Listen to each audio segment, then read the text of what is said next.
Hey, what's going on? My name's Coach Lee Hopkins. My pronouns are he, him, his, and you're listening to the Patterns of Possibility podcast. This is a podcast dedicated to helping you replace harmful patterns with new possibilities.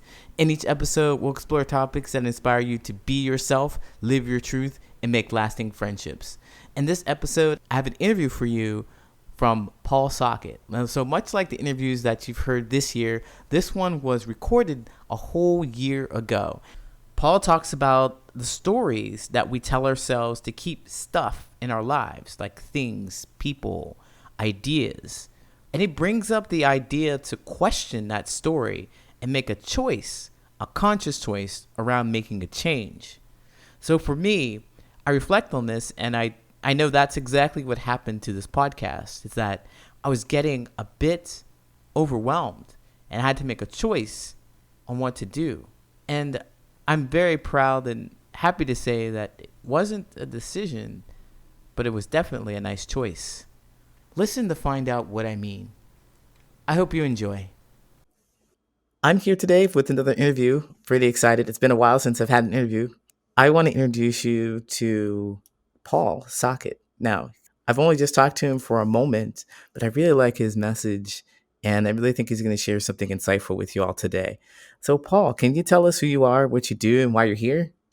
My name is Paul Sockett. I am a storyteller, actor. I'm a coach, a streamlining coach, a workshop leader, multi-potentialite. So that's why my fingers are in many pies. Why am I here today? I'm here today to have what I hope is going to be a really interesting, exciting conversation, and also to share some thoughts on how we can let some of the shame go. You said hope with a really, really hard hope. Like, hope this is going to be a conversation. It's definitely going to be a great There we conversation. go. Love it. Yes, no doubts about it. So, first of all, though, can you tell me what this streamlining coach is about? What is that? Yeah, so streamlining is a process that I've created over the last 12 to 18 months. And it is about helping people and inviting people to make conscious choices and also to notice the patterns that they have and the relationships they have with their stuff. And that could be physical stuff, it could be the words we use, it could be the friends that we have and the relationships that we have. I just feel that life is made up of a series of items. And it might sound a little clinical, but everything that we incorporate and introduce into our space is made with story in mind. And so I help people notice the story that they are telling and to also ask the question whether that story is true for them anymore. And so they get to make a new conscious choice based on what's true for them now. Okay, so I hear you saying that everything is an item. Essentially, that's the way to look at it. You call it stuff, so you can apply your process to it and make a decision about it. So I'm a little confused though. What when you mean by story? Can you tell us what you're saying? Story of an item or story of stuff? So I interchange the word story and identity. And I believe that identity is the person that we learned to be, the words we learn to say, how we learn to react in order to feel safe, in order to feel some sense of control in the situation and the space that we were in when we were young. And those patterns, those habits, that learned lived experience is what I'm finding, and I found for myself, helped shape my choices as to what I acquired and what I kept. And there was a point where I realized that that story wasn't true anymore. And Okay, so, yeah, so I made new choices.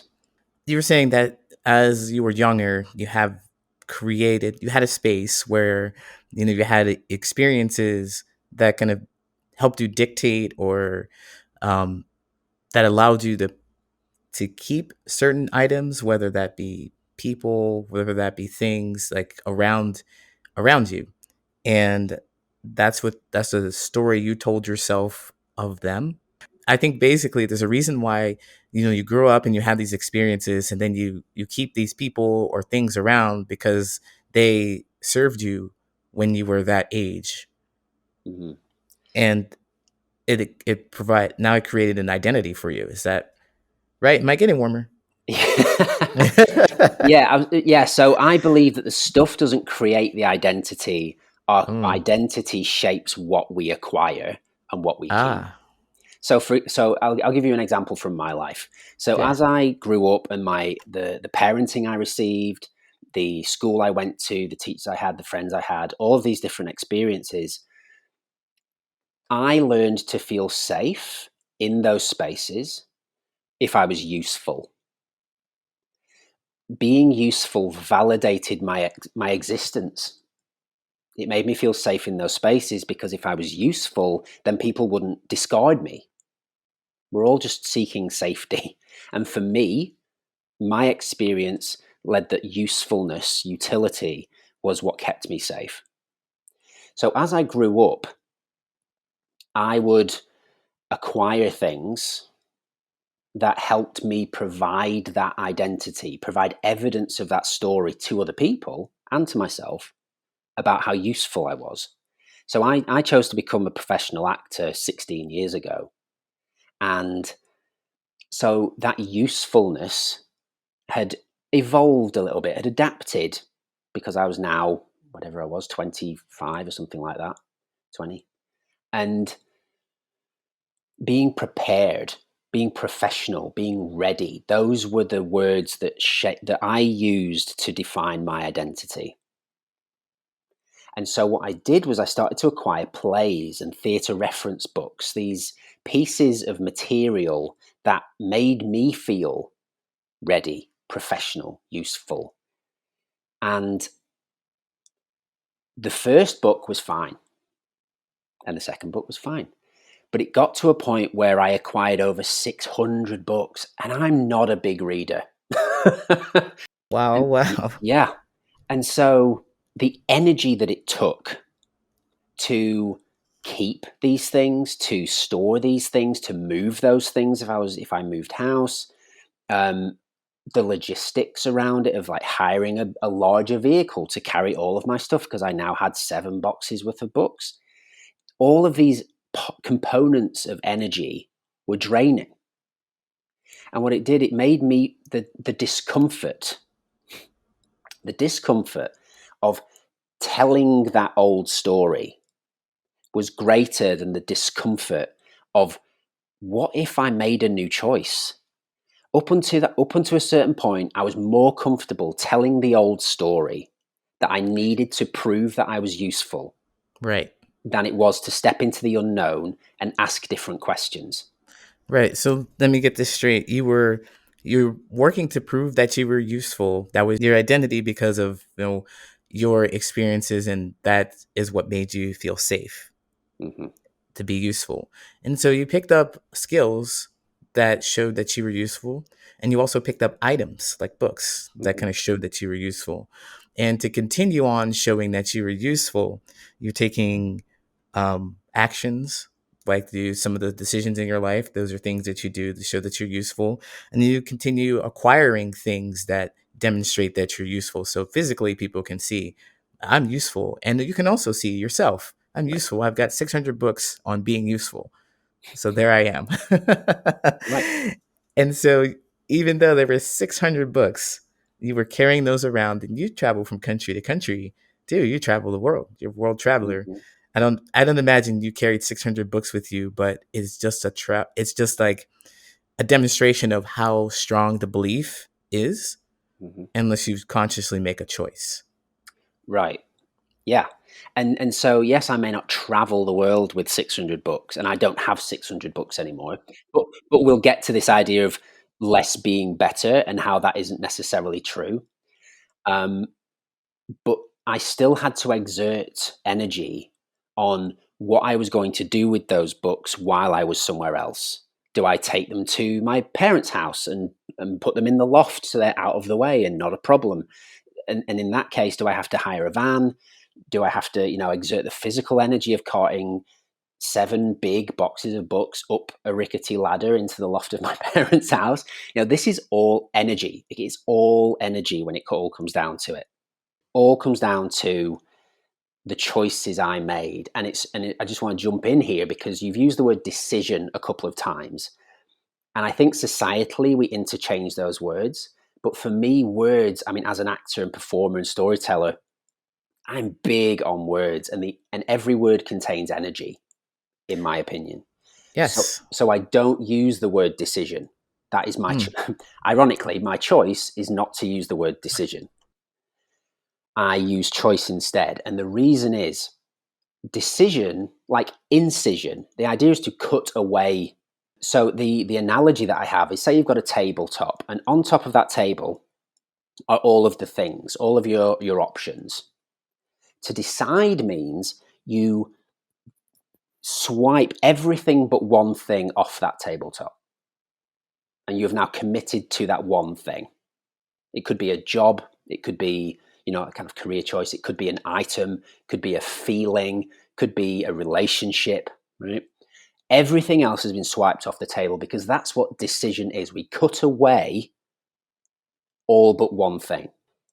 There will come a point potentially where we want to make a different decision. However, everything else is on the floor over there and it's strewn all over the place. The energy it takes to go and pick everything up and put it back on the table before we get to make another decision, we've drained ourselves already. Choice means everything's on the tabletop, as it was at the start, and I get to choose one thing, and everything else stays on the tabletop. I use, or implement whatever this thing might be, whether it is a job or a relationship or a thing. And if I want to make a new choice, I put the item back where it was, and I have everything at my disposal again. I have everything still on the tabletop. Now, in the time I've used this choice, some things may have disappeared, right? This magic poof, or changed into something else because our life is now in a different thing. However, everything is there and ready for us. So the energy of commitment is a lot less weighty if we make choices instead of decisions. Because we get to put the one thing down and choose something else that is in alignment with our story, in alignment with our needs, in alignment with our wants and the context of the situation we're in. And it's just, the stakes are so much lower. And it's much more playful and curiosity-led and inspirational and fun. And isn't that, life's meant to be that, right? Yes, absolutely. Absolutely. I'm with you. I really enjoyed that analogy too. Analogies are just so helpful for me. And this analogy makes a lot of sense to me, thinking about us being a library. I'm thinking about these books on the table. We have all these things that we've accumulated throughout our lives, and it is really difficult, I think, as you say, to make that decision to swipe things off the table. It takes a lot of energy to do that as well. Like, deny everything that you've ever known and ever had, and all those, your whole identity. It feels like that's what's happening. Whether, I mean, but when you're making a choice, essentially you go to the table and you're like, well, I want to try this thing today. I want to try something I did in the past and see if that works for me. And if it doesn't, you bring the book back to the table and you try something else. That makes a whole lot of sense. It's less committal. And the fact that you're tearing down yourself and trying to build yourself back up by not making the decision. That's a really great analogy. Decision is also often, I don't want to word this. We often use decisions using information that is outside ourselves. So we will try and predict what our family will think. We will try to predict what our partner thinks. We will try to predict what our children need and want. We will try to use lots of external information that we actually don't know whether it's true or not, but we'll use our guesswork to help shape this decision. What are the shoulds? This is where decision is where shoulds come in. Oh no. Because yeah, right? Because decisions are destination based. They're very linear. They are That's it. Like, what do you want to be when you grow up? I don't know. But the fact that we are at various points of our life expected to know terrifies me and makes me really sad, because what it doesn't allow for is choice. What it's asking for is to swipe everything else off the table for their safety, not ours. So we're often trying to protect everybody else by not confusing them, by not making Mm-hmm. them feel insecure. If we've got a partner and romantic partner, whatever, and we don't want to commit to one thing, be it a source of income, or I don't know, a way of going on holiday, or a car, or something like this, that can make the partner feel uncomfortable. But there is a space to navigate where you can negotiate this space together about how you can wander, how you can explore, how you can be curious. Right.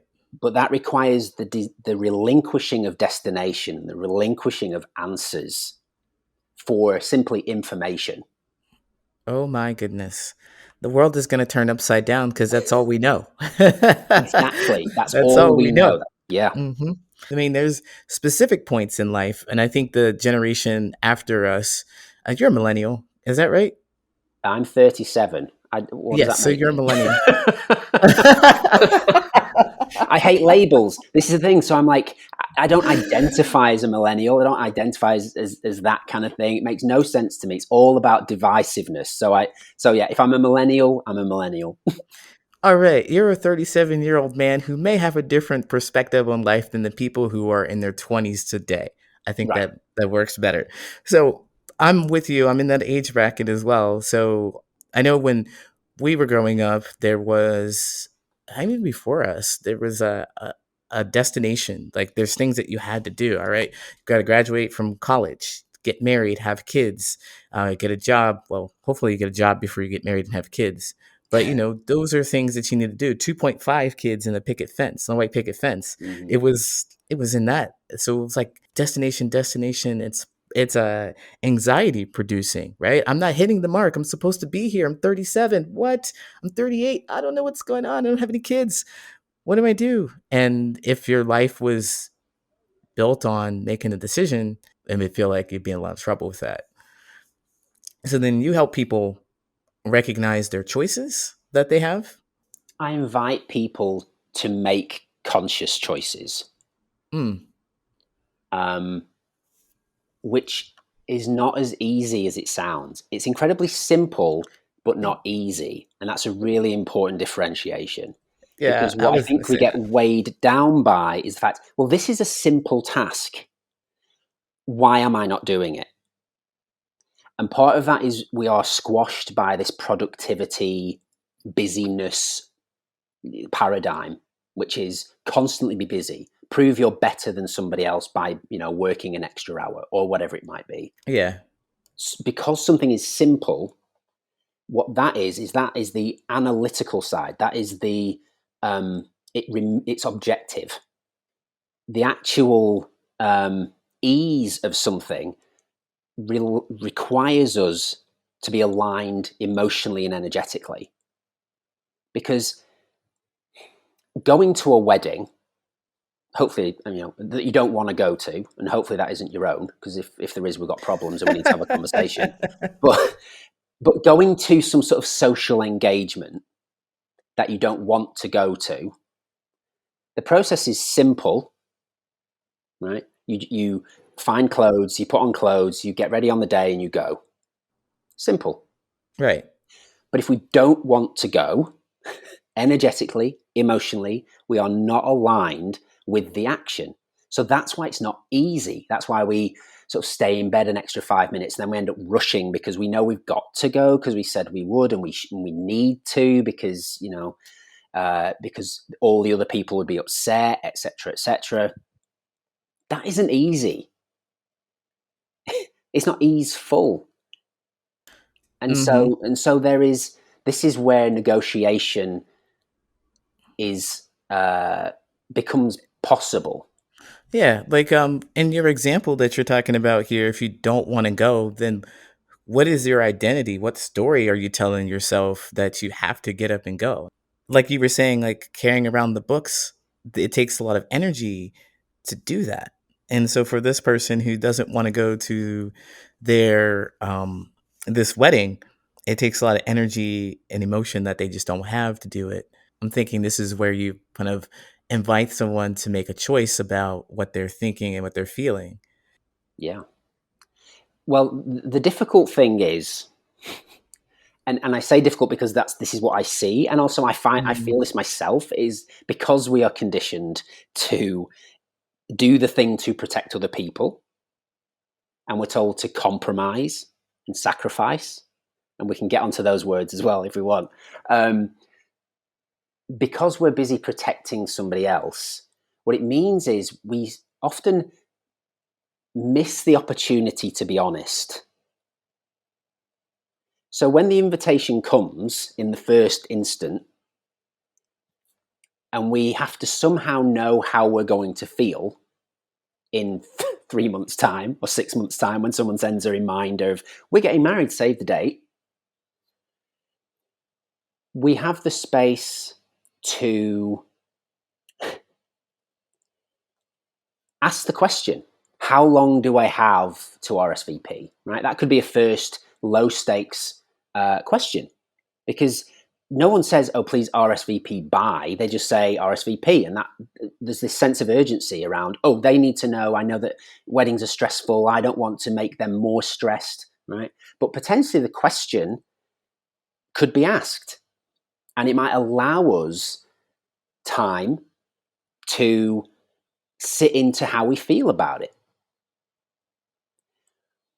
But because of this desire to protect others and therefore protect our identity as caring, supportive, always there, these ideas that is all you are all the time, Mhm. is really difficult Yeah.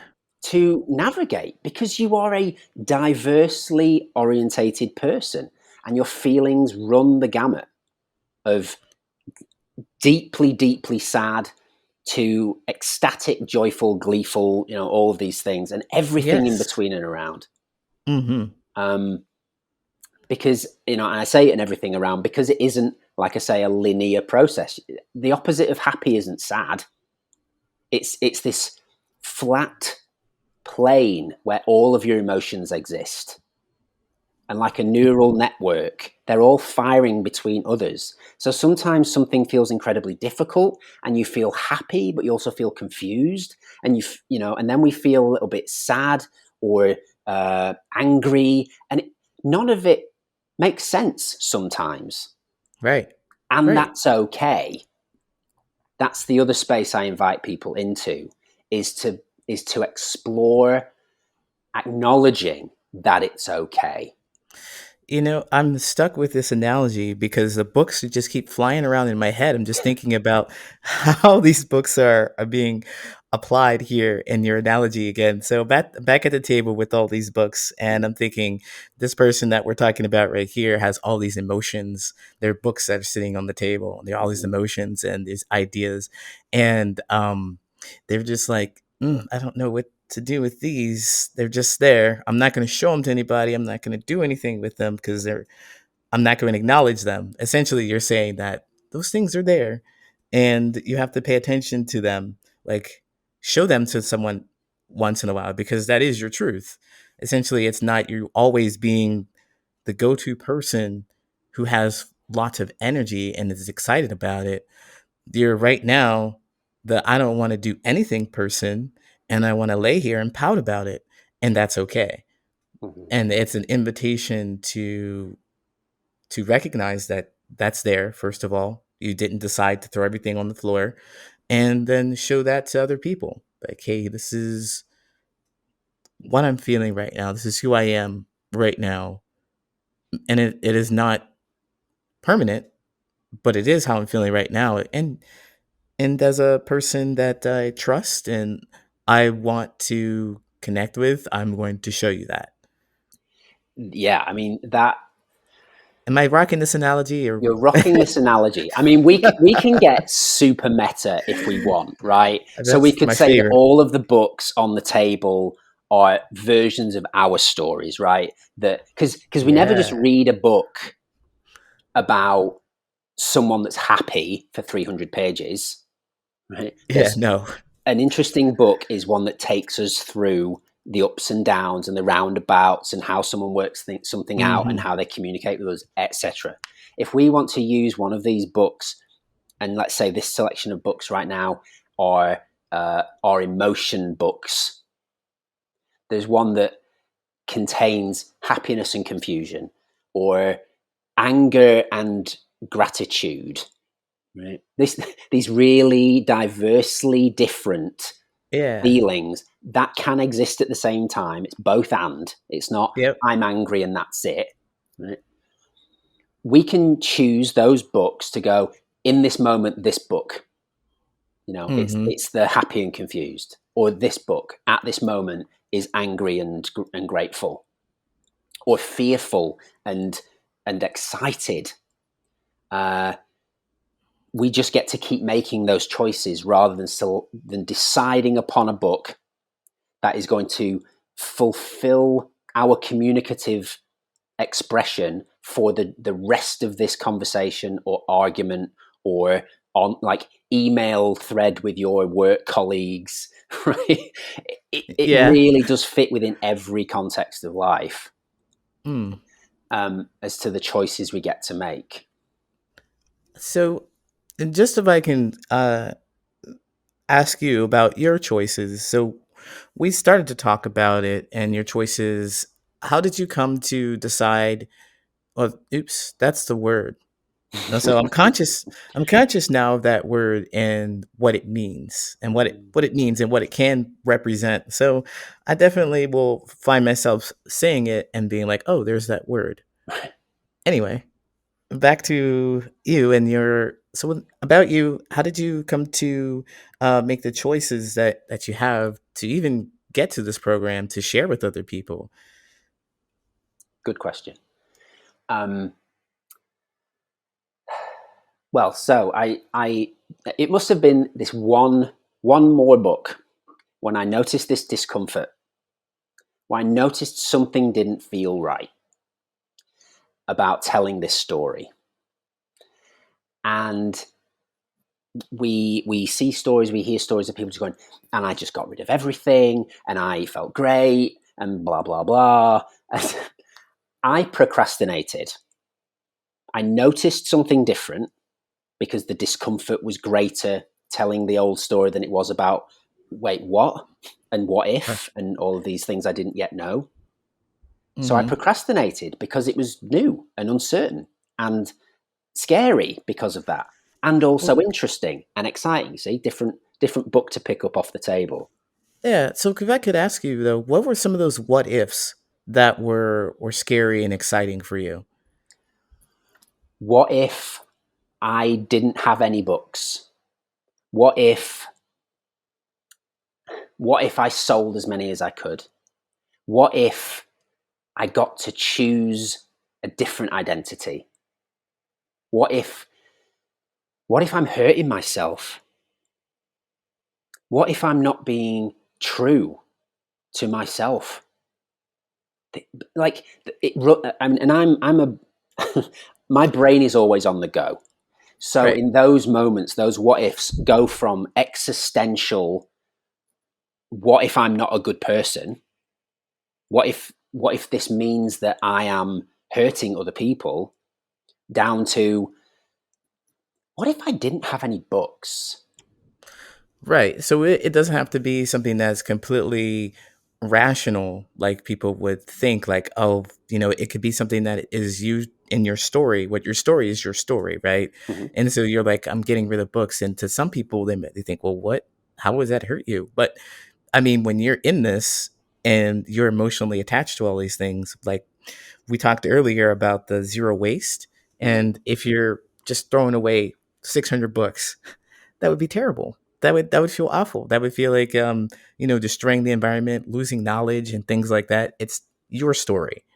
It's your identity, and it determines what drives those what ifs, if I'm hearing you correctly. Yeah. So the fear is there is safety in the patterns that we have. And this is why habits are Mm-hmm. really hard. And this is why patterns are can be really difficult to shift, not to break, not to, these kind of aggressive words. To transition from one thing to another can be incredibly hard, because I'm 37 and I've received 37 years of conditioning societally, and I've received, or should I say, and I've implemented one identity for 25 years. And there's safety in that because I know how to respond to people saying a certain thing. I know how to feel in order to be okay in a space. I know how to look to not show someone that I'm feeling sad or vulnerable or angry or happy, even depending on the context. Mm-hmm. So by the curiosity of what if can be terrifying, because what it means is every single choice that we've made up until now is not wrong, and we get to make a new choice that is potentially absolutely different to any of the choices we've ever made before. And so we don't know what's going to come from it. We don't know how we're going to feel about it. We don't know how people are going to respond to it. And that unknown, that scarcity and shame is what keeps us in our patterns. Yeah, definitely. Yeah. Because I could choose to keep something, and there is the shame that I should have gotten rid of it. Right? Because less is more. That's the messaging. Less is more. So if I choose to keep something, the shame of societal conditioning is that I should have gotten rid of it because less is more. Or maybe someone else could use it, or whatever. Right. I could add any of those stories in there. If I Right. do choose to release something, to not keep something, the scarcity model, scarcity energy of societal conditioning tells me that I should have kept it because it's wasteful if I release it. Because you'll probably need it. And then you'll have to buy another one, and that's a waste of money. Mm-hmm. And do you have that money? And blah blah blah blah blah. And suddenly we're on this snowball, like descending down the mountainside. Yeah. Trapped. Yeah, and so our choice becomes irrelevant, because either if I choose to keep something or not, I'm still trapped in this idea of wrong. Right? Mm-hmm. Because Yeah. what does that then mean? What it means is I need to look outside of myself for an answer, or I need to look outside of myself for a service, or I need to look outside of myself for an item that will provide me with the capacity to be better as a person. No thanks. I call BS on that. But we've all received that all of the time, Right. every day. So if anyone is listening to this and has ever had any difficulty or any difficult feelings about keeping something or not keeping something, that's totally normal and totally understandable, because that's where they, capital T, they want you to be. Yes. Oh, so I was letting you go on a roll, man. I'm like over I got into here, social like, movement for a second then, yeah. like, yes. Oh, that was so inspiring. I think we have a lot of the common themes in our lives are the same as far as the shame goes, and looking inside instead of outside for the things. And I really like how you explain how we are conditioned in that way. Like you're damned if you do, and you're damned if you don't. And you're over here confused, and you're getting this message that whatever you need is on the outside, and you got to go find that thing on the outside, which most people have found that is not the case. And I'm sure for myself. That is not the case. I've not found it outside of myself. So, um, I liked how you made sure that people feel like it's safe, that you are wherever you are. If you're in that position, recognize that it's all right. And you also do coaching around this. Can you tell us about your coaching services? Yeah. So I tend to work with people over 6 sessions, and throughout that process, I allow for the client to practice choice making. So I a lot of a kind of flexible space for when they can book a session, um, because to me there are not 6 steps to success, or there's not like 3 things you can do to get 1,000 people on your email list, or this idea of this rather formulaic pick a number and pick like an adverb or something, and just sort of go Yeah.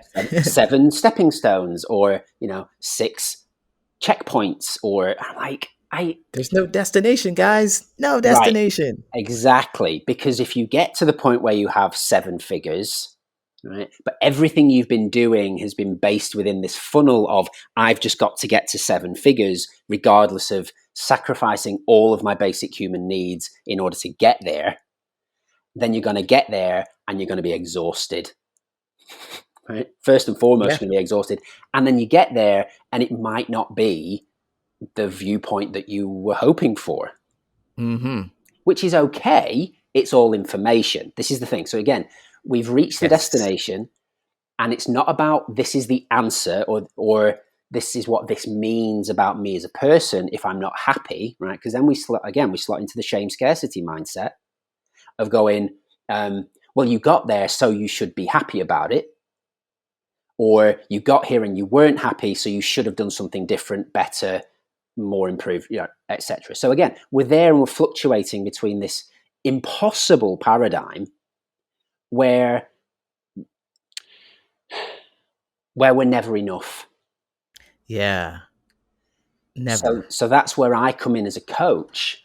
Is I invite people to align with their needs first. Like the first thing of any choice is, have I met my needs? And then what are my wants? We also get to notice the shoulds, but we don't utilize the shoulds, because we just get to notice, because the shoulds are the conditioning, right? So this is where we get to separate them. We get to go, oh, these are the shoulds. They are not wants or needs. So the basic human needs: shelter, sustenance, food and water, sleep or Mm-hmm. rest, and connection to the self or to others. Those are our basic human needs. Those are the only things that we can ever sacrifice. We can't sacrifice anyone else's time. We can only ever sacrifice our sleep. Right? If I just stay up another hour to Mm-hmm. work, then it means I'll be ahead the next day, and I'll feel knackered, but I'll have done this thing, right? Which means X, Y, Z. I can sacrifice food and water. Right? I can buy a pre-packaged sandwich and eat it at my desk while I'm working, rather than going out to get something natural and fresh and blah blah blah. We can sacrifice connection. We can either turn down the social events, or we can turn down the having a bath, Yeah. or putting on some music and just dancing around, or cooking if that feels restorative to you, etc. Right. And there's shelter. We can choose to. It's a rather extreme example. We could choose to sleep in our car, right, while we are traveling for work, rather than pay for a hotel, or rather than go home because it's going to be an extra hour's drive, even though it means I'll be back in my own house and there'll be comfort and access to food and sleep and a shower and things like that. Right. Those are the only 4 things that we can sacrifice, and we do it all the time. Wait a minute. Are you saying are you saying that I'm not responsible for anybody else's feelings and time? Are you, No, you are not. oh, wow. You are not responsible for the reactions of others. This is a slightly different conversation sort of direction, which I'm more than happy Yes, to go on. yes, it is. I'm gonna stop. We're Yeah. gonna go back to. We're gonna go back onto what you're talking about. Yeah. So in terms of working with my client, what I do is I celebrate those clients. I identify as an empath, and I feel I feel the discomfort that a client feels when I tell them that they're enough. When I tell them that the most revolutionary thing that they could do is to say they are interested in something different. And by being in this coaching call, that is a revolutionary act because it is outside the parameters of the social conditioning they've received for however long they've been alive. Yeah. So it's not a case of coming in needing help. It's just about holding a space for someone to explore outside of this very linear, very sort of black and white, left and right, dichotomy based world that we live in. Yeah. So it seems like your your coaching call or your call to action for people, it seems very like um now I'm searching for the right words for this. It's it seems like this is very intuitive and people are recognizing some discomfort. They don't quite know exactly what the discomfort is. They're like, I feel like I kind of think I should be doing something else or feel like it. I don't know. I don't know what it is. And it's like a conversation with you that kind of helps them get to this point where they can take a look around and make choices. It can help them make those kind of choices and celebrate, like, oh, yeah, what? I didn't know I had this choice. I always thought I had to make a decision. Now I've got a choice. And you're saying it's okay for me to do that? You'd be the safe place, the person, the coach who can actually demonstrate that for them. Right. Yeah. Uh, And the really, what's the word I want to use? we're being choicey with our words, both of us. Yeah. Well, this is life. Really, what I'm finding is about slowing down, Mm-hmm. because the quicker I look to speak, the more I'm trying to provide an answer, and I don't need to know the answer. So that means I get to choose the words I want to use in this moment that feel good to me because I'm not responsible for how you respond to them. Right. So this is where slowing. So by actually going, what do I actually want to say right now? For me anyway, it is a little touchstone to remove myself from the shoulds, to just return to breath and go, you don't need to provide an answer. There are no answers. What do you feel and what do you want to say in this moment? So that's why I ask myself out loud, what word do I want to use right now? Is because we get that choice. We always have a choice. When I work with clients, I use a process that I created, which is inspired by the circular economy, called the 4 Res, to design out shame and scarcity. Mm-hmm. And what it does is it allows clients to gather information rather than find answers. Because if we gather information, what we have is a series of data points rather than boxes. And boxes are easier because we know where to go for it, and we pull out the box and we've got responses and we've got feelings that we know are attached to a certain context or a certain thing that might happen. But data points mean that in that moment, and our brains are mega supercomputers, beings of, we don't understand, they will compile those data points. They will compile that information that we've gathered.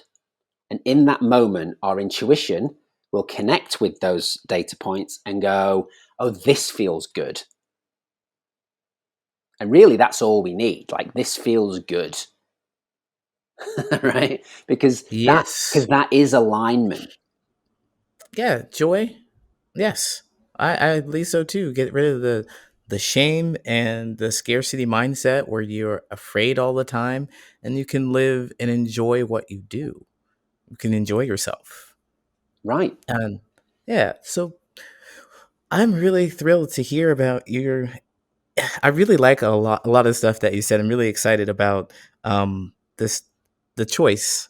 I Mm. actually the choice idea, and also the idea of being careful with your words and taking a breath with it, and clearly stating that I'm not responsible for your reaction to it.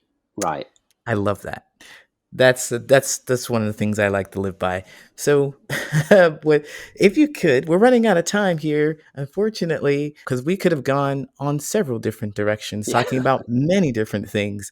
Can you tell everyone, if you're offering something special, can you tell them about that and where they could find you? Yeah. You can find me on Instagram at Saul Pocket. A little bit of spoonerisms. SAULPOCKET. You can also check out my website, which is www.paulsocket with two T's.com. I would love to invite people, if they are curious, to connect for, it could be a free um, consultation call. Um, and I would love to help people on their journey with 2 sessions for 100 of whatever your currency is. But yeah, if you are American, $100. If you are from the UK, £100. If you're in Europe, €100, etc. Um, and yeah, so we can have a free little chat beforehand, 60 minutes. We can try and find some alignment and see where you would find it most helpful for me to be part of that journey. Yeah, I think that would be great. If anyone out there is really curious about it, he's offering a free 60-minute session so you can actually talk to him and get an understanding more of this identity that you might have and stories that you have told yourself. And he can help you work through those and get rid of that shame and scarcity mindset, work towards it, make choices. If that sounds interesting to you, you can find him at paulsockett.com. That's socket with two T's. And of course, all that stuff will be in the show notes. Paul, do you want to say anything else before we get out of here? Yeah, I would love to share that whether you keep something or you don't keep something, you're enough. With that, everyone, I thank you for listening. We'll see you next time. Take care.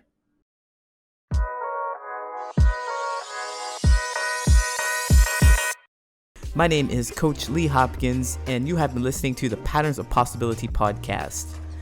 You can find me at patternsofpossibility.com and on all social media at Patterns of Possibility. And as always, I want to encourage you to be yourself, live your truth, and there you'll make lasting friendships.